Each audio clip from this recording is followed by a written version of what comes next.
सुखदेव बाबा माँ के गर्भ में 12 वर्ष तक रहे। कितने वर्ष तक? 12 वर्ष तक। और सुखदेव बाबा भगवान कृष्ण के बड़े चहेते थे, यहां तक कि वेद वर्णन दे रहा है कि सुखदेव जी महाराज से कोई एक बार भी राधा रानी का नाम ले दे तो कई वर्षों के लिए उनकी समाधि लग जाती थी, कई वर्षों के लिए वो राधा रानी के नाम में लिप्त हो जाते थे। ऐसे थे भगवान के चरित्र, बड़े सुंदर हैं भगवान। भागवत में भी आप लोग सुनोगे, कल चौथा दिन 5 दिन भगवान ने क्या नहीं किया। अच्छा एक बात बताओ, वो जगत को पालने वाला भगवान गोपियों के घर में जाकर के चोरी कर रहा, उसको क्या जरूरत थी? और भगवान की छोड़ दो, यशोदा मैया के वो पुत्र थे, यशोदा मैया के घर पे तो इतना मक्खन था कि पूरा क्षेत्र खा लेता। लेकिन भगवान क्यों कर रहे हैं माखन की लीला?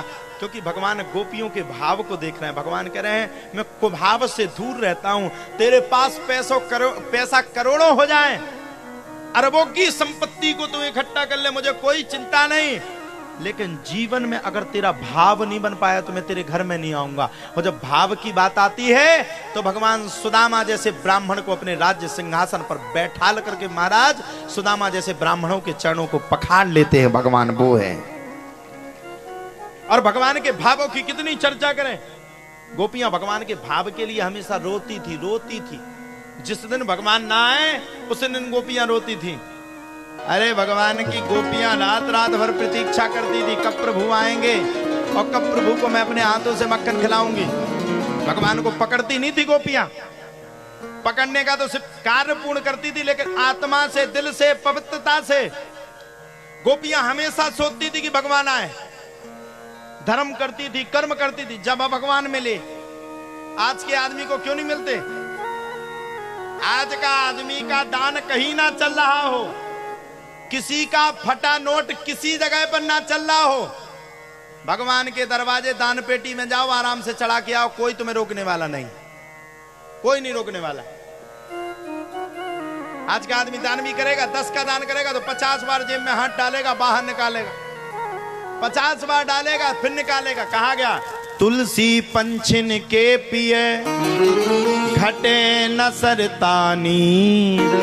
और सुनिए, दान करें धन न घटे जो सहाय रघुबीर। अरे वो तुमसे क्या लेगा भाई, वो तुम्हें उल्टा दे रहा है। जिसकी पत्नी का नाम स्वयं लक्ष्मी है, जिस लक्ष्मी को पाने के लिए तुम पूरी दुनिया, पूरी जिंदगी निकाल देते, भगवान की वो पत्नी है लक्ष्मी, वो तुमसे क्या लेगा? जीवन में कुछ नहीं ले सकता। इसलिए बुराइयों को छोड़ करके हमें हमेशा अच्छाइयों पर रहना चाहिए। सुखदेव बाबा 12 वर्ष तक मां के गर्भ में रहे।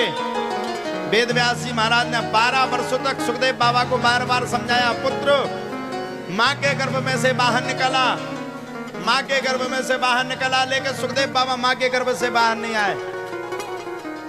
12 वर्ष तक सुखदेव बाबा मां के गर्भ में से बाहर इसलिए नहीं आए क्योंकि सुखदेव बाबा को डर था कि अगर मैं मां के गर्भ से बाहर आ गया, अगर मैं दुनिया की शक्तियों में लिप्त हो गया, अगर मैं मां के गर्भ से वापस आ गया इस पृथ्वी लोक पे, तो ये दुनिया की माया मुझे घेर लेगी। सबसे पहले मेरा जन्म होगा, जन्म होने के बाद मैं खेलूंगा कूदूंगा, माता पिता सिखाएंगे, पढ़ाएंगे, लिखाएंगे, ब्याह कर देंगे। आजकल बस जिंदगी इतनी तो है, बच्चा ने पढ़ा लिखा, जब तक बड़ा हुआ, जब तक बढ़िया अच्छा सा रिश्ता आ गया, शुरुआत में जब तक शादी हुई तब तक तो बहुत अच्छा लगता, तेरे का दूल्हा बन के जा रहा है, कोई हल्की पतरी हस्ती थोड़ी है। जब दूल्हा बनने के बाद तसला मुंडी पे रखते हैं तब पता चलता दूल्हा बनने की क्या कीमत है। गृहस्थ जीवन,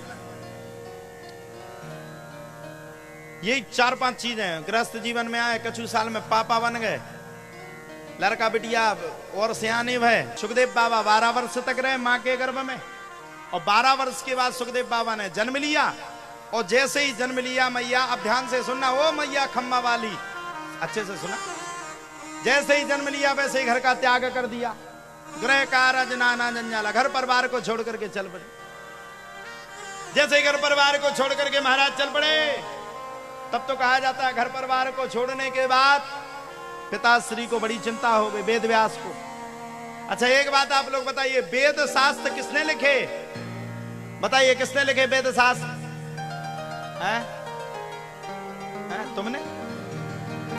वेद व्यास ने। तो वेदों को लिखने के प्रवक्ता, वेदों को जानने वाले प्रवक्ता, जिनने वेदों को लिखा, जिन्होंने शास्त्रों को लिखा, जिनने सम्मतों को लिखा, वो वेद व्यास जी महाराज आज अपने पुत्र के पीछे पड़े हुए हैं। और कैसे पड़े? हे खग मृग हे मधुकर श्रेणी, तुम देखी सीता मृग नैनी। हुआ क्या? वेद व्यास जी महाराज अपने पुत्र की खोज करते करते सारे संसार में चल पड़े। पुत्र को खोजा, कैसे खोजा? जैसे भगवान राम ने माता सीता को खोजा था। हे खग मृग हे मधुकर श्रेणी, तुम देखी सीता मृग नैनी। एक वृक्ष से, आम के वृक्ष से जाकर के वेद व्यास जी महाराज ने पूछा, मेरा पुत्र सुखदेव क्या आपको दिखा? वृक्ष ने कह दिया, हद कर दिया वेद व्यास, इतने बड़े वेदों को लिखने वाले उच्च करके आप प्रवक्ता हैं और पुत्र को खोजते हुए जंगल में आ गए। धन्य हो आप। मैंने अपने जीवन में पहली बार ऐसा संत देखा जो पुत्र को खोजते हुए संसार में फिर रहा है। अरे वेद व्यास जी महाराज, एक समय आने पर हमारा भी वृक्ष होता है, हमारे भी फल लगते हैं। आप लोगों ने आम के फल को देखा है? आम के फल को देखा कि नहीं? आम का फल जब कच्चा होता है तब तक वो पेड़ में रहता है, और जैसे ही वो पक जाता है वैसे अपने आप टूट करके नीचे गिर पड़ता है, यानी कि उसका पिता उसका त्याग कर देता। अब तू अपने योग्य है, तुझे जो दिखे वो कर।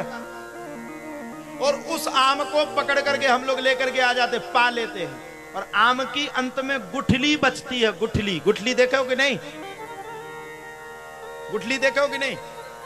उस गुठली को हम लोग फेंक देते हैं, उसी गुठली में से पीका फूट जाता है और वह आम फिर से जिंदा होकर के खड़ा हो जाता है वृक्ष के रूप में। और जब तक वो छोटा रहता है, कच्चा रहता है, तब तक उसमें गुठली नहीं रहती, कच्ची गुठली रहती, तब तक वो पीक नहीं सकता।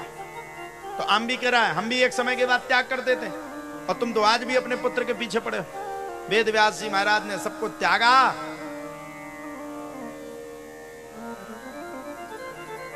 और सब कुछ त्याग करके श्री वेद व्यास जी महाराज कहां पहुंचे?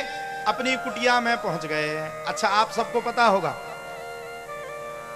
हर व्यक्ति किसी ना किसी नशा का अधीन होता है, होता कि नहीं? अब तुम्हारे हो तो टोटल गुटखा वाले हो, और जो लोग गुटखा में सुर्रू मिला के वो ना मिलो पान, जो लो तो मजा ही नहीं आता है? और चूना जब दो बेट ठोक ना जाए जो लो तो और आनंद नहीं आता। ये आपका नशा है। कोई गांजा पीता, तुम लोगों ने देखा होगा, गांजा वाला भाई भाई बन जाता है। ट्रेन में भी गांजा पीने वाला जा रहा हो, दूसरे गांजे वाले को तुरंत पकड़ लेगा, आओ एक एक सुट्टू लग जाए। सही है कि नहीं? गुटखा खाते हो, 5 मिनट के बाद थूक देते हो। सिगरेट पीते हो, 5 मिनट के बाद नशा दूर हो जाता है। और दारू पी तो पूरी रात नालियों में डले रहते हो। डले रहते कि नहीं? कई बार देखा होगा, दारू पीने वाला नाली में होगा। ये नशा एक समय के बाद अपने आप छूट जाता है। नशा करना है तो भगवान के नाम का करो, पीते पीते मर जाओगे, लेकिन इस नशा को कभी अपने जीवन में उतार नहीं पाओगे। नशा करना है तो भगवान का करो। हम लोग 24 घंटा भगवान का नशा करते, हमेशा भगवान का प्रचार करते, हमेशा भगवान नाम संकीर्तन करते। वेद व्यास के पुत्र सुखदेव बाबा भी भगवान के अनन्य भक्त थे। वेद व्यास के पुत्र सुखदेव बाबा भी भगवान के इतने अनन्यात भक्त थे, इतने अनन्यात भक्त थे, भगवान का बड़ा भजन करते थे सुखदेव बाबा। और भगवान के नाम की जहां कथा हो वहां दौड़ करके पहुंचते थे। भैया 2 शिष्यों ने बैठ करके विराजमान होकर के वेद व्यास जी महाराज के सामने, वेद व्यास जी महाराज ने 2 शिष्यों को 2 श्लोक सुना दिए और जाकर के उन्होंने जंगल में पढ़ना शुरू कर दिया। बरहा पीडम नटवर वपुः कर्णयो कर्णकारम बिभ्रत्यवासा कनक कप संवेजयन्तीं चमालम रंध्रान वेणुरधर सुदया पूरयन् गोपवृन्दे वृन्दारण्यं स्वपदरमणं प्राविशद् गीतकीर्ति। अहो बकीयं स्तनकालकूटं जिघांसयापायदपसाधिवि लेभे गतिं धातृचितां ततोऽन्यं कंबादयालुं शरणं व्रजेम। दो श्लोकों को जैसे ही पढ़ा, अहोबकीयम स्तनकालकूटम, वेदव्यास जी महाराज के पुत्र सुखदेव बाबा दौड़ करके आ गए, भैया ये दो श्लोकों को किसने सुनाया? शिष्यों ने कहा हमारे गुरु ने सुनाया। सुखदेव बाबा गुरु के पास गए तो सामने जैसे खड़े हुए तो सुखदेव बाबा को अपने पिता ही नजर आ गए और पिता पुत्र का दोनों का मिलन हो गया। बोलो सुखदेव जी महाराज की जय।